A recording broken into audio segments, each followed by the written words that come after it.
আসসালামু আলাইকুম। আজকে আমরা ISO 720, that means the auditor's responsibilities relating to other information, এটা নিয়ে আমরা কথা বলবো। আদার ইনফরমেশন বলতে আসলে আমরা কি বুঝি? আদার ইনফরমেশন হচ্ছে financial and non financial information, যেটা হচ্ছে other than financial statements and the auditor's report included in an entity's annual report. আমরা যদি কোনো লিস্টেড কোম্পানির অ্যানুয়াল রিপোর্টের দিকে তাকাই, তাহলে দেখব যে লাস্ট হাফে থাকে অডিট রিপোর্ট এবং অডিটেড ফিনান্সিয়াল স্টেটমেন্টস, এবং ফার্স্ট যে হাফটা সেখানে থাকে এমডির মেসেজ, চেয়ারম্যানের message, directors report, stakeholder information, management discussion and analysis, এই জাতীয় 5 ইয়ার্স প্রোগ্রেশন, অনেক তথ্য থাকে। এই যে তথ্যগুলো, এগুলো হচ্ছে আদার information.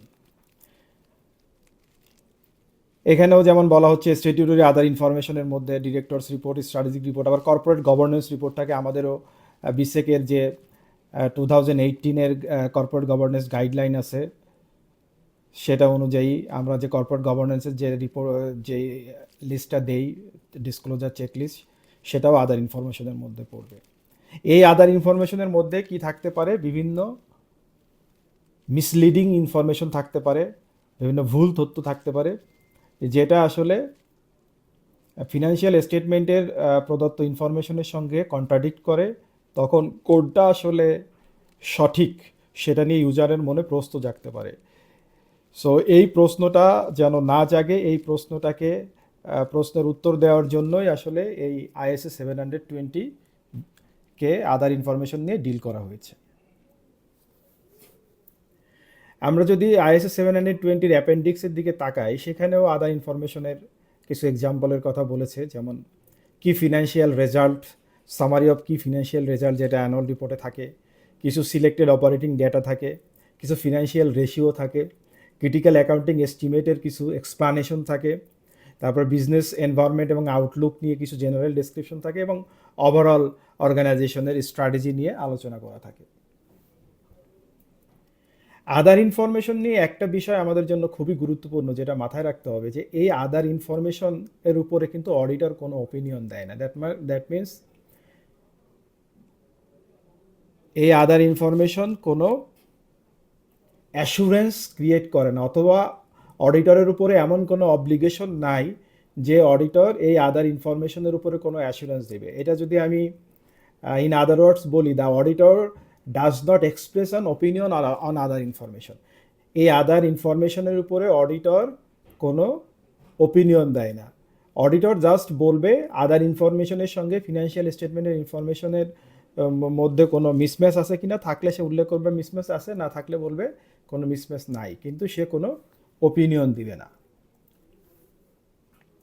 Access to other information, এই আদার ইনফরমেশনটা অডিটরের আসলে কখন পেতে হবে?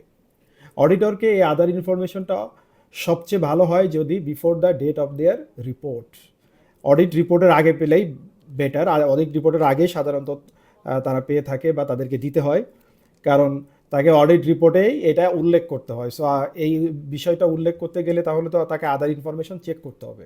যদি কোনো কারণে some or all of the documents of other information যেগুলো অ্যাভেলেবেল না অডিটরস রিপোর্টের ডেট পর্যন্ত, তখন অডিটর কি করবে? ম্যানেজমেন্টকে রিকোয়েস্ট করবে for a written representation that the information will be provided as soon as it is available.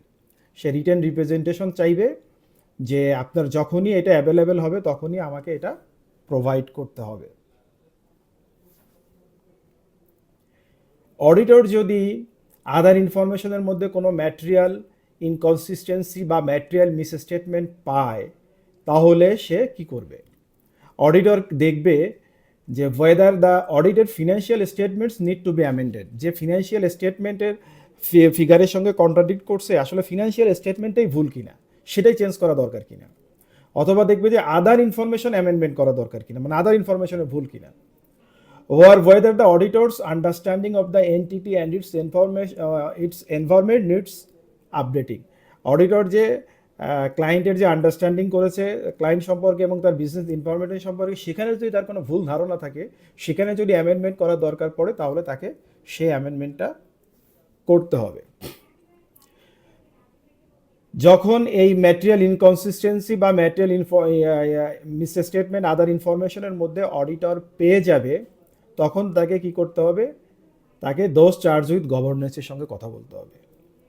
যদি অডিটর দেখে যে আসলে ফিনান্সিয়াল স্টেটমেন্টে অ্যামেন্ডমেন্টের দরকার, আসলে ফিনান্সিয়াল স্টেটমেন্টে ভুল ছিল, সামহাও অডিটর আগে এটা বুঝতে পারে নাই, তাহলে ম্যানেজমেন্টকে সে রিকোয়েস্ট করবে এটাকে চেঞ্জ করার জন্য, এবং দোজ চার্জ উইথ গভর্নেন্সকেও রিকোয়েস্ট করবে। যদি কোনো পক্ষই আসলে রাজি না হয় অথবা তারা যদি রিফিউজ করে অ্যামেন্ডমেন্ট করতে, তাহলে অডিটর এই মিসেস চেয়ারম্যানের গ্র্যাভিটি অনুযায়ী either qualified or adverse opinion দিবে। তার মানে হচ্ছে যদি ইনফরমেশনটা ম্যাটেরিয়াল হয় এবং নট পারভাসিভ হয়, তাহলে সে কোয়ালিফাইড ওপিনিয়ন দিবে, আর যদি ইনফরমেশনটা মানে মিসেস স্টেটমেন্টটা বোথ ম্যাটেরিয়াল অ্যান্ড পারভাসিভ হয়, তাহলে সে অ্যাডভার্স ওপিনিয়ন দিবে।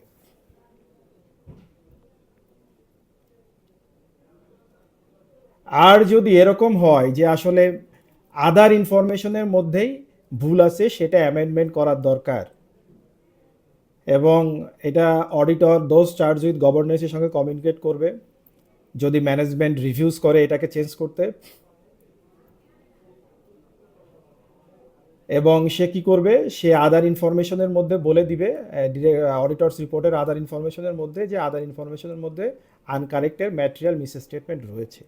এইটা একটা অপশন।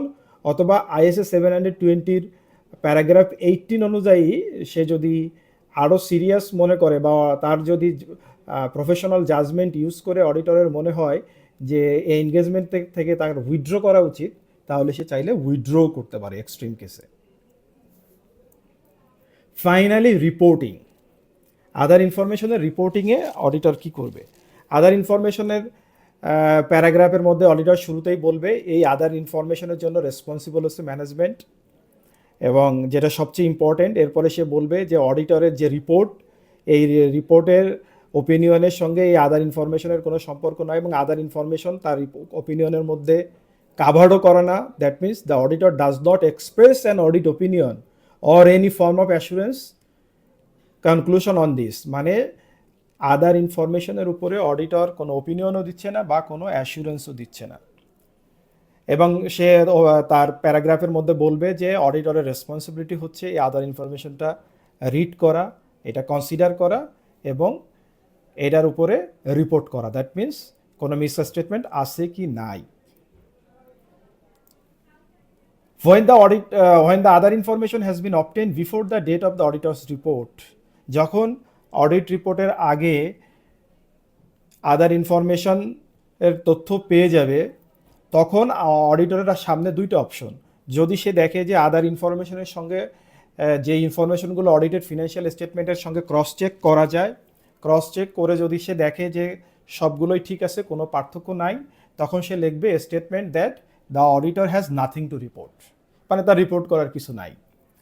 আর যদি সে দেখে যে না আদার ইনফরমেশনের মধ্যে আনকারেক্টেড ম্যাটেরিয়াল মিসস্টেটমেন্ট আছে, তাহলে সে ডিসক্রাইব করবে যে আদার ইনফরমেশনের সঙ্গে অডিটেড ফিনান্সিয়াল স্টেটমেন্টের কোথায় কোথায় গ্যাপ আছে এবং আদার ইনফরমেশনের কোথায় কোথায় আনকারেক্টেড মিসস্টেটমেন্ট আছে, সেটা সে আদার ইনফরমেশন প্যারাগ্রাফের মধ্যে বলে দিবে। সে বলে দিবে যে আদার ইনফরমেশনের মধ্যে আনকারেক্টেড মিসস্টেটমেন্ট রয়েছে। সো আইএসএ 720 এখন কিন্তু খুবই ইম্পর্টেন্ট, বিশেষ করে যে কোনো ধরনের আমরা যে কোনো কোম্পানিতে অডিট রিপোর্ট দিতে যাই না কেন, এটা প্রাইভেট পাবলিক লিমিটেড যাই হোক না কেন, প্রত্যেকের ক্ষেত্রে কিন্তু it is mandatory, must other information প্যারাগ্রাফটা থাকতেই হবে। সো আদার ইনফরমেশন প্যারাগ্রাফে অডিটর যেটা বললাম, আদার ইনফরমেশন প্যারাগ্রাফের উপরে সে কোনো ওপিনিয়ন দেয় না, কোনো অ্যাসুরেন্স দেয় না। সে কী করে, সে দেখে যে অডিটেড ফিনান্সিয়াল স্টেটমেন্টের সঙ্গে কোনো ম্যাটেরিয়াল মিসস্টেটমেন্ট আছে বা ম্যাটেরিয়াল কোনো মিসস্টেটমেন্ট বা ডিসক্রিপেন্সি আছে কি না আদার ইনফরমেশনের। যদি না থাকে তখন সে বলে নাথিং টু রিপোর্ট, আর যদি থাকে তাহলে বলে দিবে যে আদার ইনফরমেশনের মধ্যে ম্যাটেরিয়াল মিসস্টেটমেন্ট রয়েছে। আর যদি এটা ক্লায়েন্ট ঠিক করে দেয় তখন ওই প্রথমটাই বল থাকবে যে নাথিং টু রিপোর্ট, আর যদি তারা ঠিক না করে তাহলে বলবে আনকারেক্টেড মিসস্টেটমেন্ট রয়েছে আদার ইনফরমেশন। আশা করি সবাই বুঝতে পেরেছেন।